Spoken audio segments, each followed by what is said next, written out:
ताज्या बातम्यांसाठी महान करेला सबस्क्राइब करा आणि बेल आयकॉनला क्लिक करा।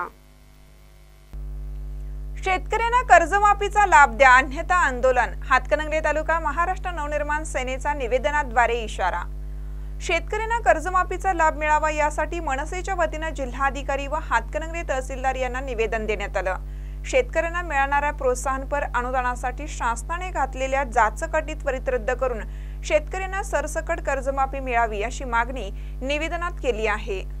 निवेदनात म्हटलं आहे की शासन अधिकारी जास्तीत जास्त शेतकऱ्यांना कर्जमाफीचा लाभ मिळू नये यासाठी प्रयत्न करत असून अधिकाऱ्यांना जाचक वापरून नाहक त्रास देत आहेत।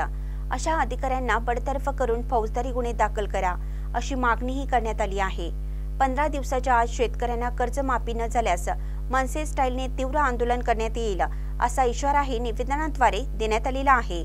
निवेदनावर मनसे तालुका अध्यक्ष दौलतराव पाटील, जिल्हा सचिव प्रतापराव पाटील, रवी गोंदकर, शहाजी भोसले, राजेंद्र निकम, मनोहर जोशी, अभिजित सुतार, पद्माकर चौगुले, महेश इंगरोळे, बाळासाहेब राजमाने आदींच्या सह्या आहेत।